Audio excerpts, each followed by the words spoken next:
Around 2 months since Israel's war in Lebanon began, and the scale of their attacks have only gotten bigger and more frequent. At least 3,500 people have been killed since Israel's attacks intensified in September, launching a ground invasion into the country and an airstrike campaign that has caused destruction, death, devastation, and displacement. More than 1.2 million people have been forced to flee their homes because of these attacks and the relentless bombardment. That's about 1 in 5 people.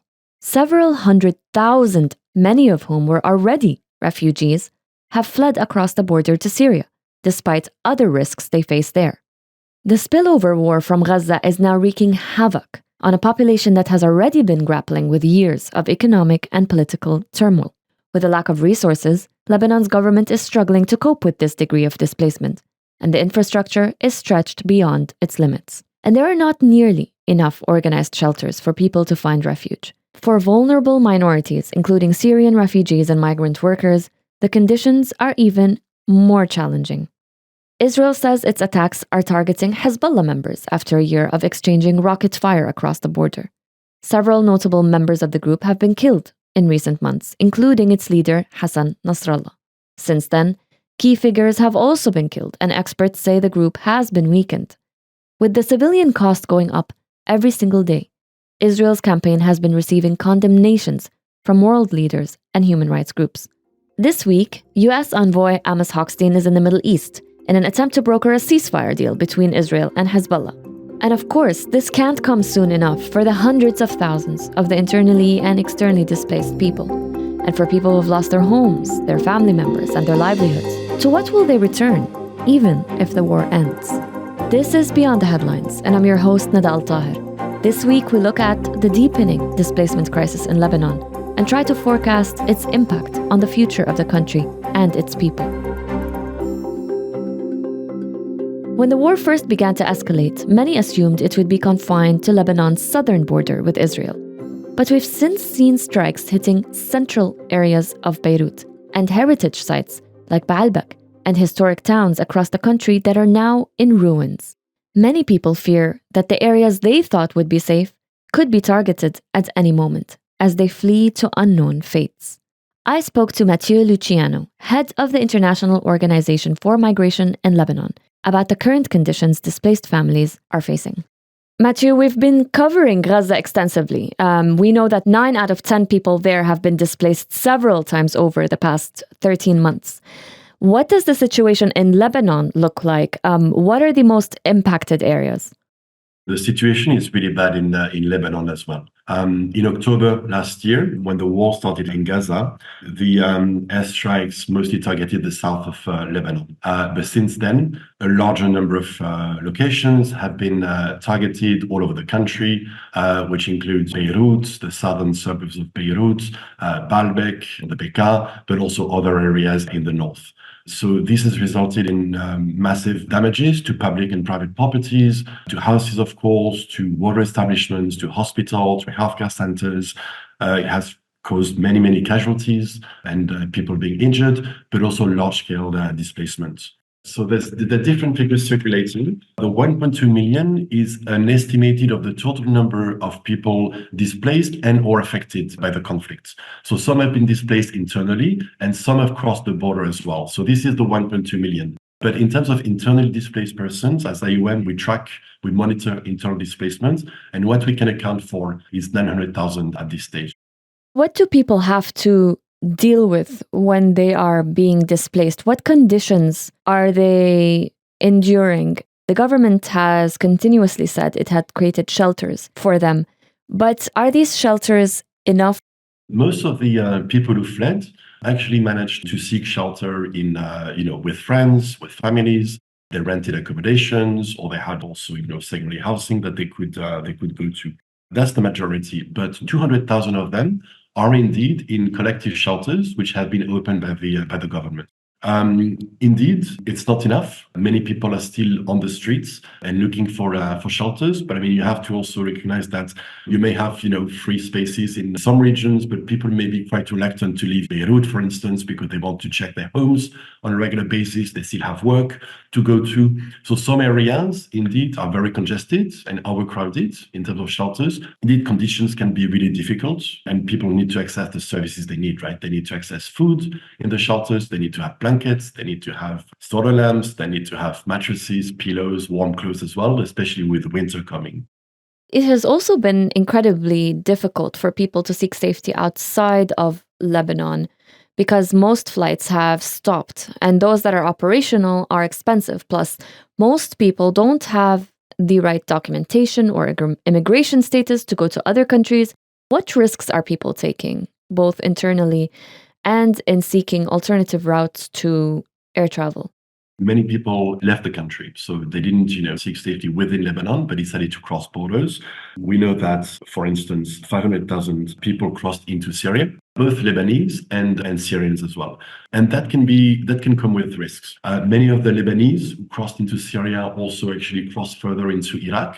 And we know that we have 35,000 Lebanese in Iraq because they had families there, they had, friends there as well to host them. And then people, as you said, took planes and went to see again, their families and friends in other countries. The land routes into Syria, are they safe? Well, yes and no. So you have those official border posts where people can cross. I mean, some have been targeted by airstrikes. So for a few weeks, for a few months, the road was not practicable. But there's also many irregular migration routes for the mountains. So people not crossing through border posts. And then people expose themselves to many risks indeed, and many potentially at the hand of smugglers as well. What we know as well is that people take boats as well. That's in Lebanon since the financial crisis. So that is not new. But since 2019, many Syrians and Lebanese started trying to reach Europe irregularly by taking boats from northern Lebanon. So this is very dangerous. And we had in 2022 3 shipwrecks where at least 150 people died. I mean, both Lebanese and Syrians.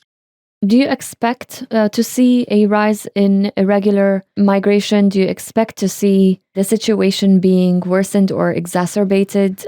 Or do you think it's self-contained for now? No, it's a possibility. I mean, it's very difficult, to predict what is going to happen, and especially because things are in flux as well now with, discussion of the ceasefire. So we don't know whether the conflict will further escalate or on the contrary, whether things will be calmer. But what we've seen in other parts of the world as well is that conflicts or natural disasters lead to an increase in migration outside of borders, and that can include both regular and irregular migration. So this is indeed a possibility. Lebanon has a significant demographic of migrant workers who have already been living through challenging circumstances for years, to say the least.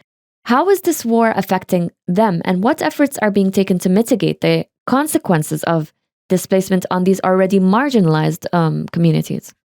So in Lebanon, you have more or less, before the crisis, we had 200,000 migrants residing in the country, mostly from Ethiopia, Bangladesh, Sudan, the Philippines, and Egypt.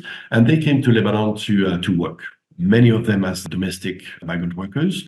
It's always more complicated for migrants to seek safety. And they also have specific protection risk.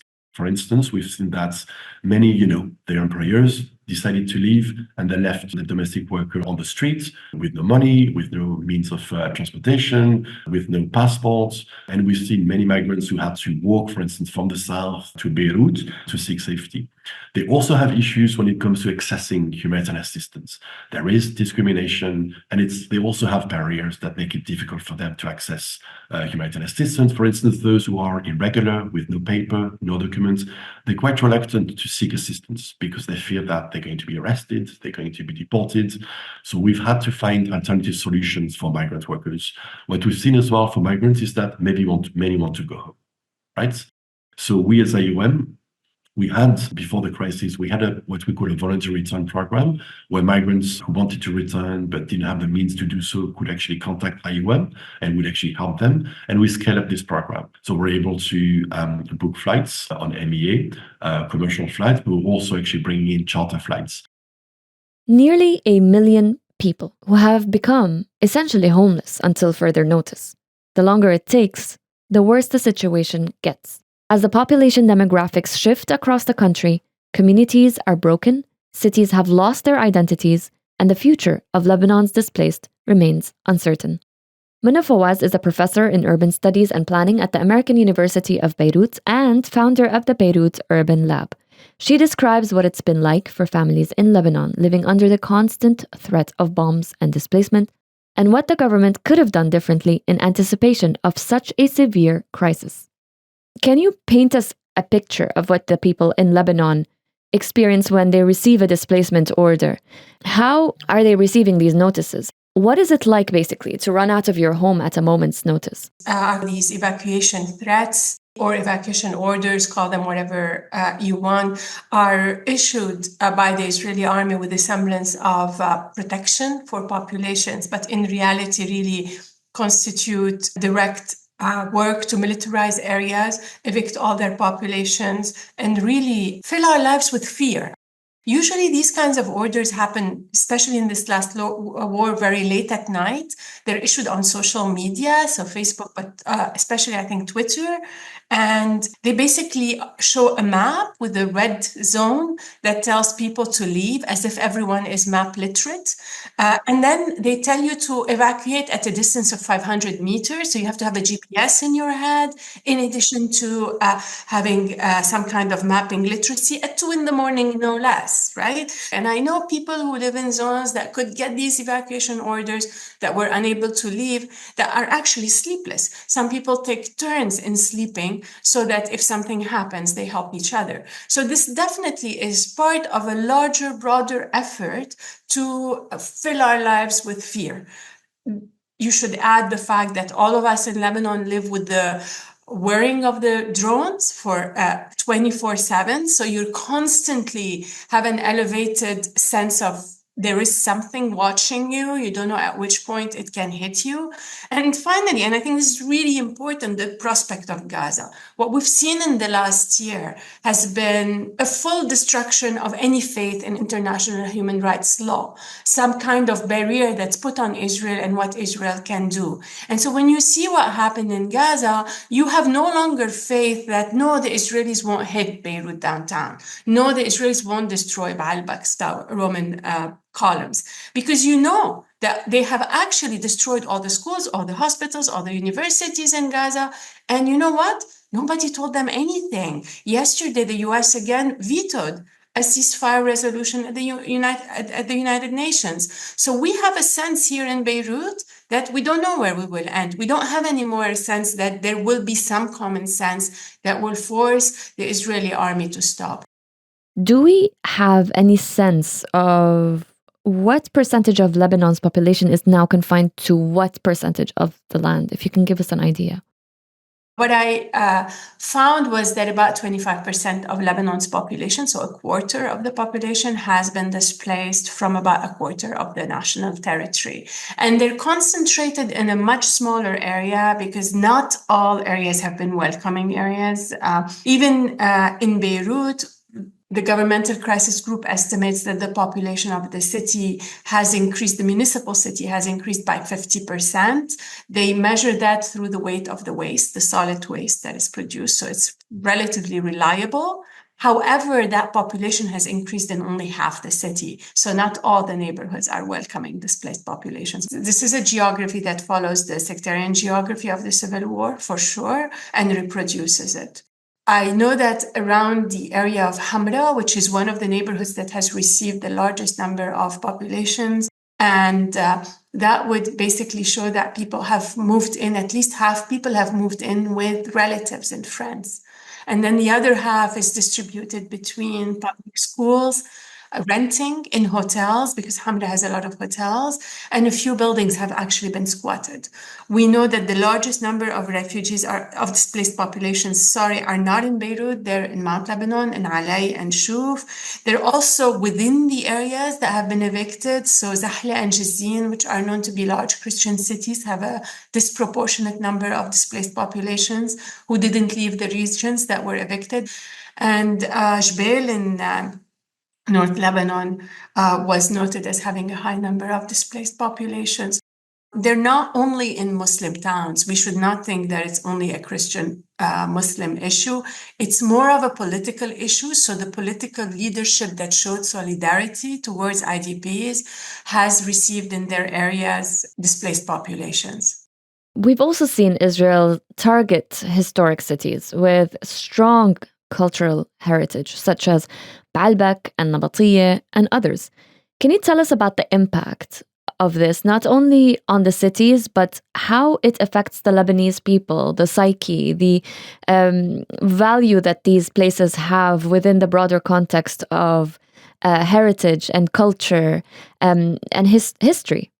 You know, we have heritage laws globally because we consider these heritage laws to be based on the fact that when you have buildings or old districts that are preserved, what this does is it brings people from this area to have a sense of a collective, to look at these buildings and say, oh, yes, this is my city, this is my culture, this is my country. And that sense of collective is absolutely necessary to create a sense of national identity that then protects societies from having civil wars. So when you're in a country like Lebanon, where already people are quite torn, there's a few landmarks that represent our collective self, our collective sense. And of those, Tyre and Baalbek are undeniably the most important ones. Now, when we go more in the details, cities like Nabatiyeh's historic market and its municipality and its landmarks are what brings members of many villages around Nabatiyeh, around that hardcore, and creates that sense of a collective and keeps that attachment to the land.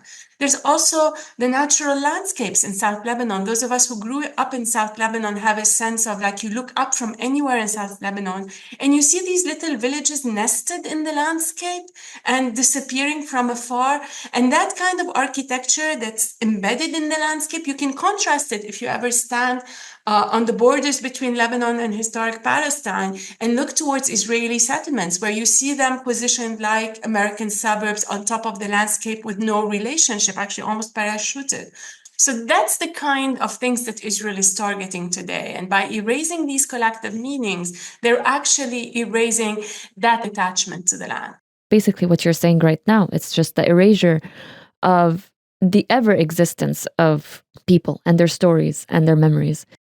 Yes, and it's a war strategy, right? I mean, Michael Cord, who's a well-known urbanist, coined the term herbicide. That was kind of what happened during the Lebanese Civil War. I mean, Beirut's historic downtown, its core, historic core, was a place of social religious mixity, and its destruction and turning it in the post-war into some kind of a business empty high-end center basically destroyed that sense of a collective of people mixing across class and sect and nationality over the years. And I think that Israel is very, very intended on destroying those sites of mixity because it contradicts Israel's very identity. Israel needs to convince the world that people from the same religion have to live in the same geography and that coexistence is impossible. So the existence of Lebanon as a diverse country where coexistence still is maintained despite all the narratives is a threat to its own narrative.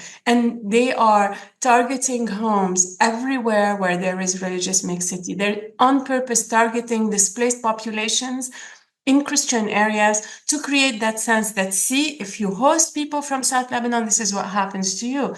And they're in fact denying the fact that South Lebanon is religiously diverse. I mean, almost all the villages in South Lebanon have both Christian and Muslim communities. How much worse is the situation now in comparison to 2006 in terms of governance? What could the government have done before the outbreak of this war to mitigate the crisis and to ensure a better response when dealing with mass displacement, mass casualties, and the devastation that we're seeing? I think we need to start by remembering that this last war on Lebanon is coming in the heels of multiple crises. More than 80% of the Lebanese live below poverty line. We know now that 1 in 5 persons in Lebanon at the time of the outbreak of this last war was Syrian in Lebanon, a Syrian refugee. In addition to having left callously tons and tons of ammonium nitrate in the Beirut port, which meant that the city was devastated by an explosion in August 2020. And since then, we have seen, in addition, COVID and tons of other crises attack this population that really has a sense that it lives on its own without a government to protect it, without a public actor to support it. And as such, we're seeing now really a very unique geometry where a very minor role for the state is left in how to respond to a massive war on the country.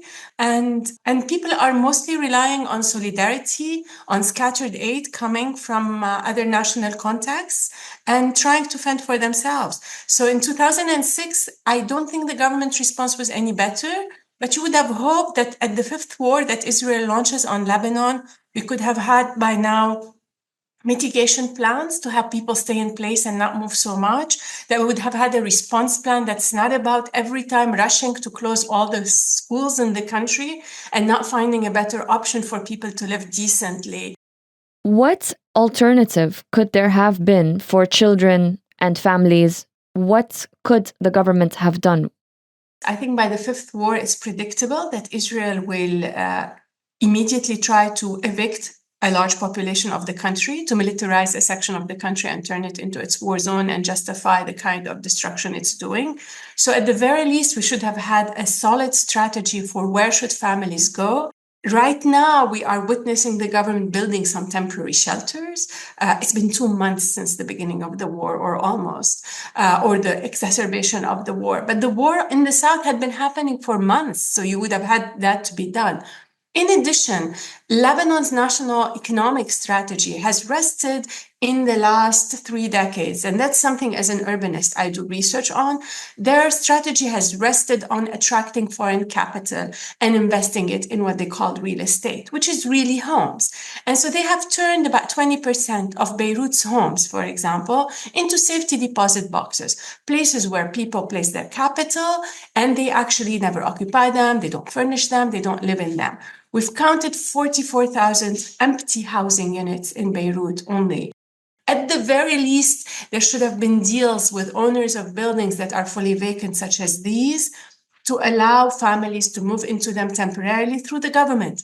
Instead, what has happened is that some of these buildings have been occupied forcefully through the forces that be on the ground, right? Whoever is a military actor or someone who is a former political party with some presence on the street. And what that does is it throws back Beirut into the mood of the civil war, buildings being occupied illegally, the army having to evict people who were already displaced from buildings, and it's created an awful tension between residents.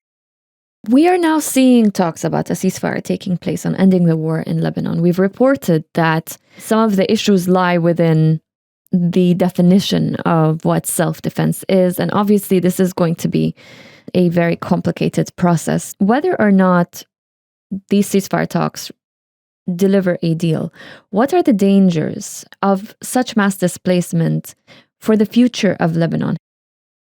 It's not just displacement, it's displacement and mass destruction. So that means that many people have lost their homes in a country that's financially bankrupt and where people have lost their savings to the banks.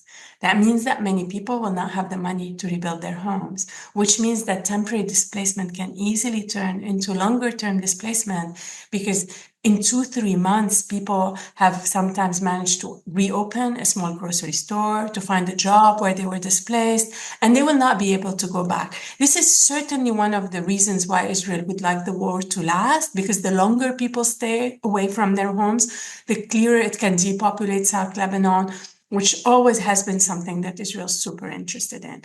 I don't know that there is an immediate desire among the Israelis to expand, but if you've been following the Israeli press and the Israeli social media, there's clearly a segment of the population that's religiously zealous and thinks that South Lebanon is part of Eretz Israel. So from that perspective, we have to be aware that some population will stay in new places, that South Lebanon may have lost a percentage of its population. And that is really bad, because already we know that in Lebanon, the population is is disproportionately in cities and disproportionately in Beirut. About a third of the Lebanese population actually lives in the capital city. So you need to distribute that population if you want an economically active territory and nation. That's it for Beyond the Headlines this week. We've been covering the war in Lebanon extensively on thenationalnews.com. This episode was produced by Ben Barqawi. Yasmin Al-Taji is our assistant producer, and Du'a Farid is our editor, and I'm your host, Nada Al-Tahir. Thank you for listening.